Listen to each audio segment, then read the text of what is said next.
మీరు గోరంట్ల మాధవ్ గారు ఒక కుట్ర చేస్తున్నారనేది అయితే నాకున్న సమాచారం. ఏం కుట్ర?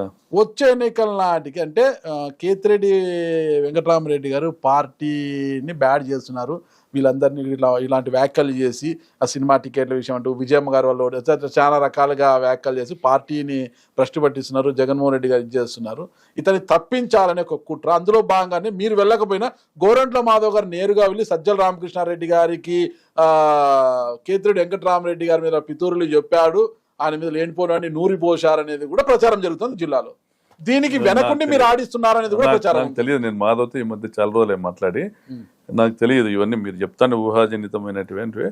ఊహాజనితం కాదు, ఉన్న ప్రచారాలు. ఇంకొకటి కూడా కళ్యాణదుర్గంలో అంటే తలారి రంగయ్య గారిని తప్పించి మీరు నచ్చి మెచ్చి ఎన్నికలకు ముందు టీడీపీ నుంచి వైసీపీలోకి తెచ్చిన ఉమామహేశ్వర నాయుడుకి ఇన్ఛార్జి బాధ్యతలు ఇప్పించాలనేది కూడా ప్రకాష్ రెడ్డి గారు పెద్ద ఎత్తున చక్రం తిప్పుతున్నారనేది కూడా ఒక ప్రచారం ఉంది. ఇది కూడా గాలి అడుగుతానన్నా, నా ఇంట్లో నేను గడుక్కోవాలా? ఇంకా నాదే నాకు చాలా మంది చేసుకోవాల్సింది.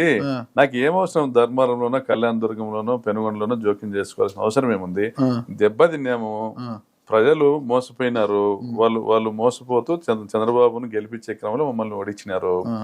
ఈరోజు మేమందరం ఉమ్మడిగా కలిసికట్టుగా జిల్లాలో ప్రతి ఒక్కరిని కూడా కలుపుకొని కలిసికట్టుగా తెలుగుదేశం పార్టీ యొక్క దౌర్జన్యాల పైన, వాళ్ళ మోసపూరితమైనటువంటి వాగ్దానాలు అమలు చేయని పరిస్థితుల పైన మేము పోరాడాల.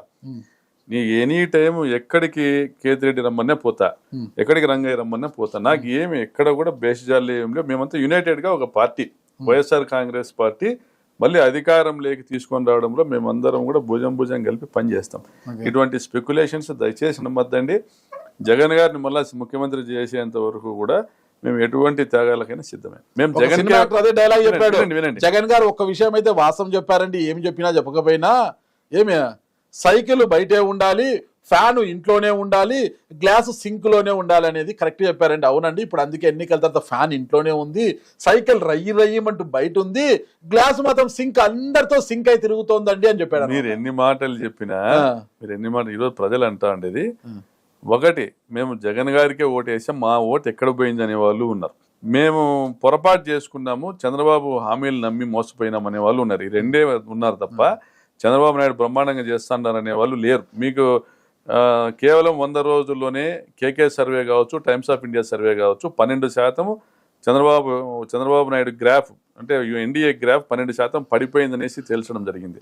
ఈ రోజుకి ఇప్పటికిప్పుడు ఎలక్షన్లు జరిగినా కూడా రాష్ట్రంలో మళ్ళీ జగన్మోహన్ రెడ్డి ముఖ్యమంత్రి అయ్యేటువంటి పరిస్థితి ఉంది. అంటే ఇది కొనసాగుతుంది నేను చెప్పను, ఇంకా టైం ఉంది, ఇంకా ఆయన పథకాలు అమలు చేయొచ్చు, ఇంకా ఏదైనా డెవలప్మెంట్ చేసే ప్రయత్నం చేయొచ్చు. ఆయన దగ్గర అన్ని అవకాశాలు ఉన్నాయి, కేంద్రం నుంచి డబ్బులు తెచ్చుకునే దానికి కూడా అన్ని ప్రయత్నాలు చేయొచ్చు. కానీ ఏం తెచ్చుకున్నా ఆయన తినడానికి మాత్రమే ప్రాధాన్యత ఇస్తాడు.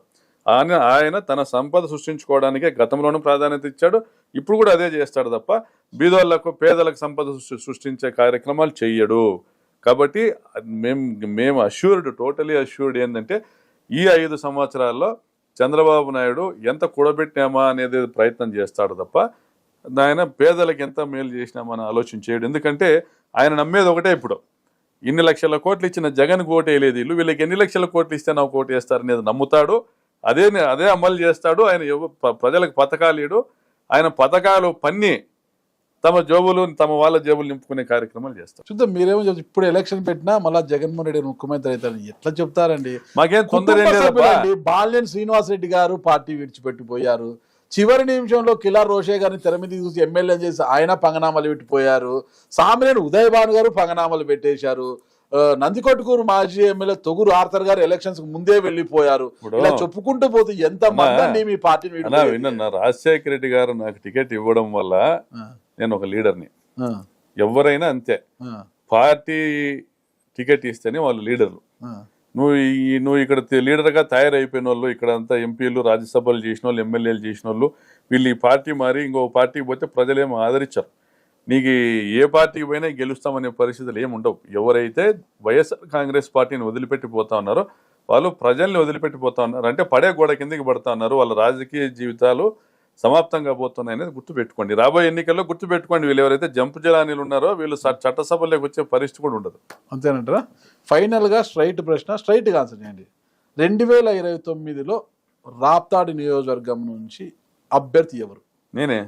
దాంట్లో డౌట్ ఏముంది? ఎందుకంటే 2024 ఎన్నికల్లో ప్రకాష్ రెడ్డి గారిని తప్పించడానికి మీ పార్టీలోనే కొంతమంది పెద్దలు విశ్వ ప్రయత్నాలు చేశారు. చేస్తుంటారు. సుమన్ టీవీలో మీ పర్సనల్ అండ్ బిజినెస్ ప్రమోషన్స్ కోసం కింది నెంబర్కి కాంటాక్ట్ చేయండి.